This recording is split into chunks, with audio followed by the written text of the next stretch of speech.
നമ്മൾ 9ാം ക്ലാസ്സുകാരുടെ ഹിസ്റ്ററിയാണ് എടുക്കുന്നത്. ഹിസ്റ്ററി നമ്മുടെ third chapter Indian constitution rights and duties.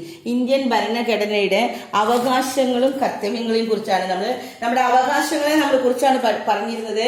നമ്മൾ 4 എണ്ണം പറഞ്ഞു കഴിഞ്ഞു ഇല്ലേ? ഫണ്ടമെന്റൽ റൈറ്റ്സിലെ 4 എണ്ണം നമ്മൾ പറഞ്ഞു കഴിഞ്ഞതാണ്. കഴിഞ്ഞ ക്ലാസ് നമ്മൾ പറഞ്ഞു first one right to equality പറഞ്ഞു, റൈറ്റ് ടു ഫ്രീഡം പറഞ്ഞു, right against exploitation, right to freedom of religion കഴിഞ്ഞു. ഇനി 2 എണ്ണം കൂടിയാണുള്ളത്, കൾച്ചറൽ ആൻഡ് എഡ്യൂക്കേഷണൽ റൈറ്റ്. അതാണ് നമ്മൾ ഇന്ന് തുടങ്ങാൻ പോകുന്നത്.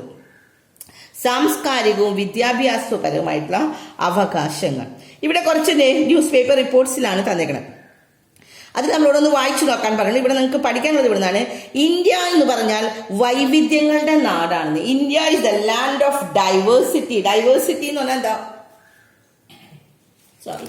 ഇന്ത്യ വൈവിധ്യങ്ങളുടെ നാടാണ്.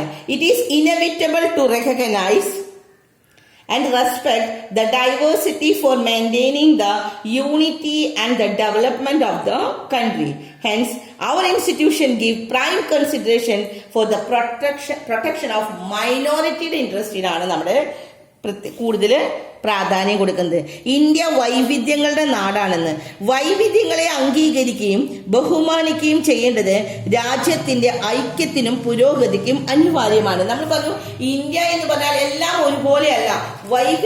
വൈവിധ്യങ്ങൾക്ക് കൂടുതൽ ഇമ്പോർട്ടൻസ് കൊടുക്കുന്നുണ്ട്. എല്ലാത്തിനും ഡിഫറൻസ്, ഒരു ഡൈവേഴ്സിറ്റി ഉണ്ട് എന്ന്. കൂടാതെ ജനാധിപത്യം ശക്തിപ്പെടുന്നതിനും വൈവിധ്യങ്ങളെ സംരക്ഷിക്കേണ്ടതുണ്ട്. അതുകൊണ്ട് തന്നെ ന്യൂനപക്ഷ താല്പര്യ സംരക്ഷണത്തിന് നമ്മുടെ ഭരണഘടന മുഖ്യ പരിഗണന. അപ്പൊ ഇതാണ് പഠിക്കേണ്ടത് കേട്ടോ. നമ്മുടെ ഭരണഘടന മുഖ്യ പരിഗണന കൊടുക്കുന്നത് ന്യൂനപക്ഷ താല്പര്യം. കാരണം വൈവിധ്യം വേണം, ഡൈവേഴ്സിറ്റി വേണം. അപ്പൊ ഒരു കൂട്ടർ മാത്രം ഇങ്ങനെ ഉയർന്നു പോയാൽ പോരാ, ന്യൂനപക്ഷക്കാരും കൂടി ഉയർന്നു പോകണം. അപ്പൊ അതുകൊണ്ട് ന്യൂനപക്ഷക്കാർക്ക് കൂടുതൽ ഇമ്പോർട്ടൻസ് കൊടുക്കുന്നുണ്ട്. അവർ കോൺസ്റ്റിറ്റ്യൂഷൻ ഗീവ്സ്, നമ്മുടെ കോൺസ്റ്റിറ്റ്യൂഷൻ കൊടുക്കുന്ന എന്താണ്? Prime consideration for the protection of the minority of the interest. Cultural and English മീഡിയക്കാർക്ക് തെളിയുന്നുണ്ടോ? ഇത് ടെക്സ്റ്റിൽ ഭയങ്കരമായിട്ട് മാഞ്ഞു പോയിരിക്കുന്നതാണ്, തെളിയണില്ല. അതുകൊണ്ടാണ് cultural and educational rights have been included in the constitution for the protection of the interest of the minority sections. According to this, the following aspects have been ensured for the minorities. അപ്പൊ ഇവിടെ ഒന്നും പഠിക്കാനില്ല, നമുക്ക് ഇത്രയേ ഉള്ളൂ. Indian ഭരണഘടന, ഈ line പഠിക്കണം കേട്ടോ. ഇന്ത്യ എന്ന് പറഞ്ഞാൽ ലാൻഡ് ഓഫ് ഡൈവേഴ്സിറ്റി ആണ്, വൈവിധ്യങ്ങളുടെ നാടാണ്. കിട്ടിയോ? അവർ കോൺസ്റ്റിറ്റ്യൂഷൻ, പിന്നെ നമ്മൾ പഠിക്കേണ്ടത് നമ്മുടെ കോൺസ്റ്റിറ്റ്യൂഷൻ എന്താണ്? ഈ വൈവിധ്യങ്ങൾ ഉണ്ടായാലാണ് ജനാധിപത്യം ശക്തിപ്പെടുകയുള്ളൂ. For the development of the കൺട്രിക്ക് എന്ത് വേണം? ഈ ഡൈവേഴ്സിറ്റി വേണം. അതുകൊണ്ട് അവർ constitution gave more importance to the prime consideration for the protection of the minority ഇൻട്രസ്റ്റിനാണ് കൂടുതൽ ഇമ്പോർട്ടൻസ് കൊടുക്കുന്നത്.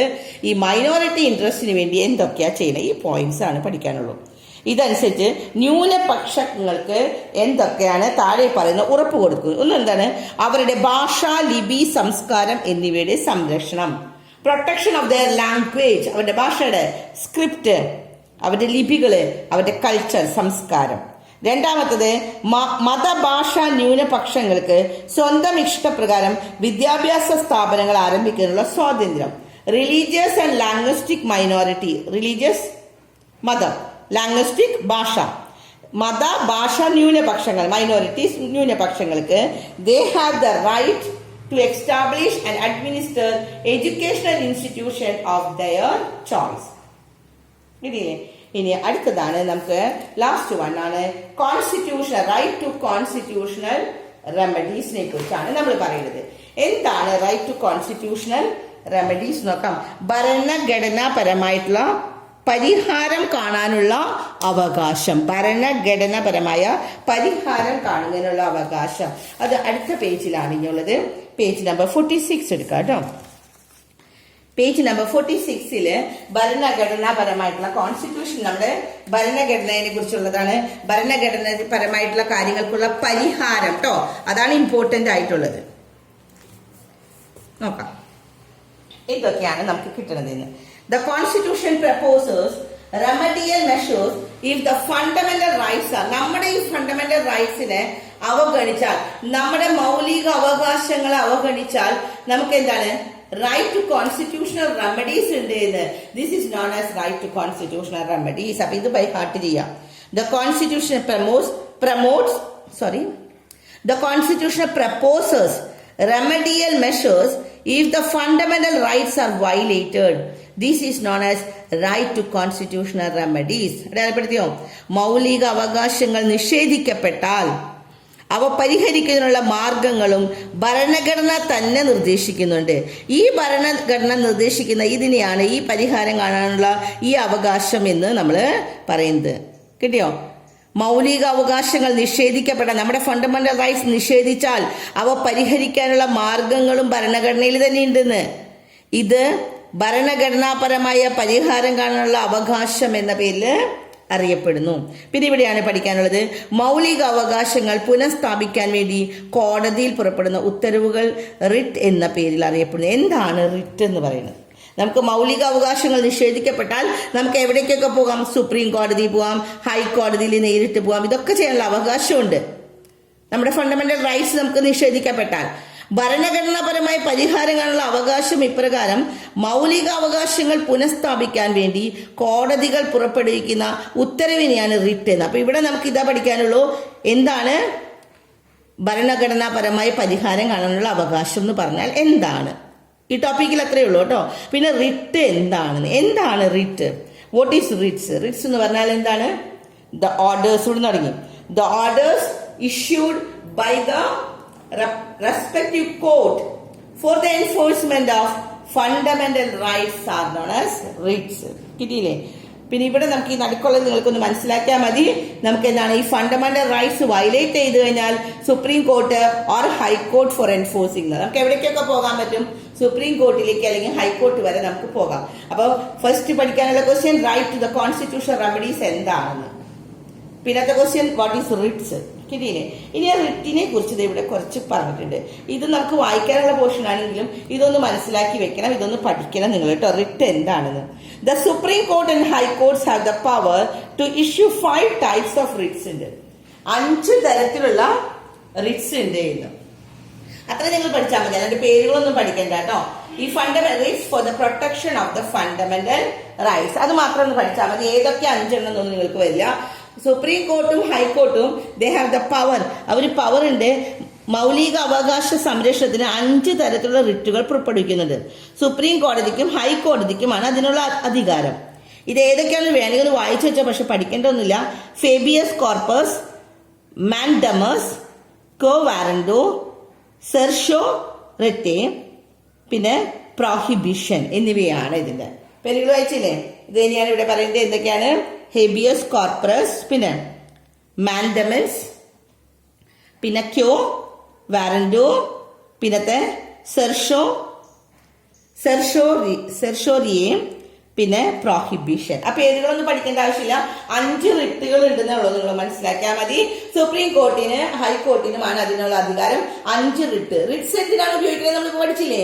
The order issued for the respective court for the enforcement of fundamental right. Fundamental rights പുനഃസ്ഥാപിക്കാൻ വേണ്ടിയിട്ട് കേട്ടോ.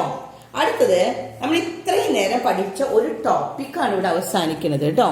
ഒരു ടോപ്പിക്ക് നമ്മുടെ കഴിഞ്ഞ് നമ്മുടെ പാഠത്തിൽ ഞാൻ പറഞ്ഞു 3 ടോപ്പിക്കാണെന്ന്. അതിൽ ഫസ്റ്റ് ടോപ്പിക്കാണ് നമ്മൾ എന്തായിരുന്നു ഫസ്റ്റ് ടോപ്പിക്ക് പറഞ്ഞത്? നമ്മുടെ ഈ പാഠത്തിൽ 3 ഭാഗം എന്ന് പറഞ്ഞാൽ അതിൽ ഫസ്റ്റ് വൺ ഫണ്ടമെന്റൽ റൈറ്റ്സ് ആണ്. ഈ ഫണ്ടമെന്റൽ റൈറ്റ്സ് എന്ന് പറഞ്ഞ ഒരു ടോപ്പിക്ക് നമ്മുടെ അവസാനിച്ചു. അതില് 6 നമ്മുടെ ഫണ്ടമെന്റൽ റൈറ്റ്സിനെ കുറിച്ച് നമ്മൾ പറഞ്ഞു ഇല്ലേ? എന്തൊക്കെ റൈറ്റ്സ് ആണ്. ഇനി ഇവിടെ കുറച്ച് കാര്യങ്ങൾ തന്നിട്ടുണ്ട്. അടുത്ത പേജ് നമ്പർ 47 ഈ പാഠത്തിന്റെ കൺക്ലൂഷൻ ആണ് കേട്ടോ. നമ്മൾ ഈ പാഠത്തിൽ പഠിച്ച കാര്യങ്ങൾ നിങ്ങളൊന്ന് നോക്കിയിട്ട് ഏത് റൈറ്റിലാ പെടണേന്ന് എളുപ്പമാണത് പറയാനായിട്ട്. ഇത്ര നേരം നിങ്ങൾ 6 റൈറ്റ്സ് പഠിച്ചില്ലേ? അതിൽ ഏതിലൊക്കെ പെടുന്നൊക്കെ. First one right to freedom of expression, അഭിപ്രായ പ്രകടനത്തിനുള്ള അവകാശം. അത് ഏതിലാ പെടുക? ഫ്രീഡം, റൈറ്റ് ടു ഫ്രീഡം, സ്വാതന്ത്ര്യത്തിനുള്ള അവകാശം അല്ലേ? ഇനി ഇത് പഠിക്കണം കേട്ടോ. ഇത് ഇത്രയും നമ്മൾ പഠിച്ചതിന്റെ എക്സാമ്പിൾസ് വന്നു കഴിഞ്ഞാൽ അത് ചോദിച്ചാൽ ഏത് റൈറ്റിലാ പെടാന്നുള്ളത് നമുക്ക് കിട്ടണം. റൈറ്റ് ടു പ്രോപ്പഗേറ്റ് റിലീജിയൻ, മത പ്രചരണത്തിനുള്ള അവകാശം. അത് ഏത് അവകാശത്തിൽ പെട്ടതാ?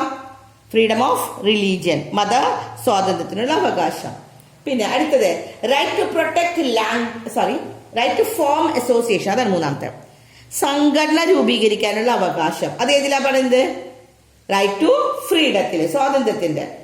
പിന്നെ റൈറ്റ് ടു പ്രൊട്ടക്ട് ലാംഗ്വേജ്, നമ്മുടെ ഭാഷ സംരക്ഷിക്കാൻ. നമ്മൾ പറഞ്ഞില്ലേ കൾച്ചറൽ ആൻഡ് എഡ്യൂക്കേഷൻ, സാംസ്കാരികവും വിദ്യാഭ്യാസപരമായിട്ടുള്ള സ്വാതന്ത്ര്യം.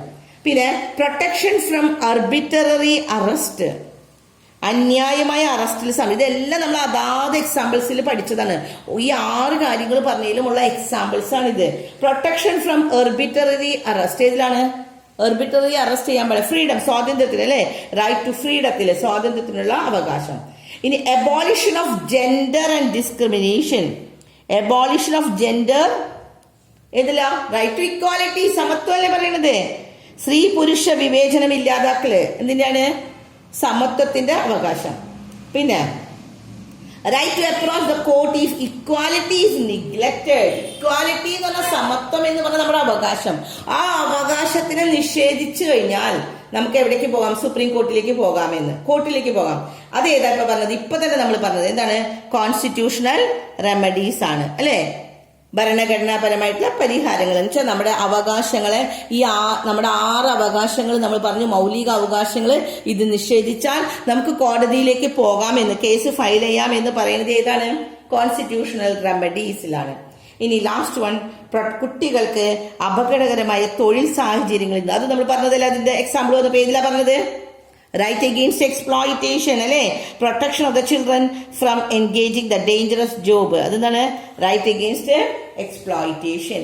അപ്പൊ നമ്മുടെ ഈ ടോപ്പിക് നമ്മൾ അവസാനിക്കുകയാണ്. അടുത്ത ടോപ്പിക് നമ്മൾ തുടങ്ങുകയാണ് ഡയറക്റ്റീവ് പ്രിൻസിപ്പിൾസ്, നിർദ്ദേശക തത്വങ്ങൾ. കിട്ടിയോ? അപ്പൊ ആദ്യത്തെ ടോപ്പിക് ഫണ്ടമെന്റൽ റൈറ്റ്സ് എന്ന് പറഞ്ഞ ടോപ്പിക് കഴിഞ്ഞു. രണ്ടാമത്തെ ടോപ്പിക്കാണ് ഡയറക്റ്റീവ് പ്രിൻസിപ്പിൾസ്. ആ ഓർഡറിൽ പഠിച്ചത് നമുക്ക് എളുപ്പമാണ്. ഫണ്ടമെന്റൽ റൈറ്റ്സ് നമ്മളിപ്പോ പറഞ്ഞു അല്ലെ, ഫണ്ടമെന്റൽ റൈറ്റ്സ് 6 പറഞ്ഞു. ഈ 6 കുറിച്ച് നമ്മൾ നന്നായിട്ട് എക്സ്പ്ലെയിൻ ചെയ്തു. അതിന്റെ എല്ലാത്തിന്റെയും ക്വസ്റ്റ്യൻസ് പഠിക്കുക എല്ലാവരും. രണ്ടാമത്തെ ടോപ്പിക്കാണ് ഡയറക്റ്റീവ് പ്രിൻസിപ്പിൾസ്. ഇനി 2 കുറേശ്ശേ ഉള്ളൂ കേട്ടോ. ഡയറക്റ്റീവ് പ്രിൻസിപ്പിൾസ് എന്ന് പറഞ്ഞാൽ എന്തൊക്കെയാണ് എന്ന്. ഡയറക്റ്റീവ് പ്രിൻസിപ്പിൾസിൽ നമ്മൾ എന്തൊക്കെ പെടുന്നുണ്ട് നോക്കാം. The constitution direct central and state government to organise and implement programmes like the above keeping public welfare in mind. Such directives are included in the Part 4 of the Indian Constitution as the directive principle. അപ്പൊ ഇവിടെ ഈ ഒരു ലൈനെ പഠിക്കാനുള്ളൂ. Part 4 പറഞ്ഞു. നമ്മൾ നേരത്തെ fundamental rights ഏതിലാണെന്നാണ് നമ്മൾ പറഞ്ഞത്? Part 3 of our constitution. നമ്മുടെ കോൺസ്റ്റിറ്റ്യൂഷനിലെ പാർട്ട് 3 എന്നാണ് നമ്മൾ പറഞ്ഞത്. അപ്പൊ ഇവിടെ പാർട്ട് 4 ഇത് ഉള്ളത് എന്ന്. ഈ പാർട്ട് 4 അടുത്ത ഭാഗം ഈ ഡയറക്റ്റീവ് പ്രിൻസിപ്പിൾസ് എന്ന ടോപ്പിക് നമുക്ക് അടുത്ത ക്ലാസ്സിൽ എടുക്കാം. കാരണം നമ്മളിപ്പോൾ ഫണ്ടമെന്റൽ റൈറ്റ്സ് എല്ലാം പഠിച്ചു കഴിഞ്ഞു. ഇതെല്ലാവരും നന്നായിട്ട് പഠിക്കാം. അടുത്ത ടോപ്പിക് നിർദ്ദേശക തത്വങ്ങൾ, ഡയറക്റ്റീവ് പ്രിൻസിപ്പിൾ. ഈ ഡയറക്റ്റീവ് പ്രിൻസിപ്പിൾസ് നമ്മൾ ഏതിലാ ഉള്ളതെന്ന് പറഞ്ഞു? പാർട്ട് 4 പറഞ്ഞു അല്ലെ. ഈ പാർട്ട് 4 ഇന്ത്യൻ കോൺസ്റ്റിറ്റ്യൂഷന്റെ പാർട്ട് 4 ഉള്ളത്. ഇനി അതിനെ കുറിച്ച് ഡീറ്റെയിൽ നമുക്ക് അടുത്ത ക്ലാസ്സിൽ നമുക്ക് പറഞ്ഞുതരാം. ഓക്കെ.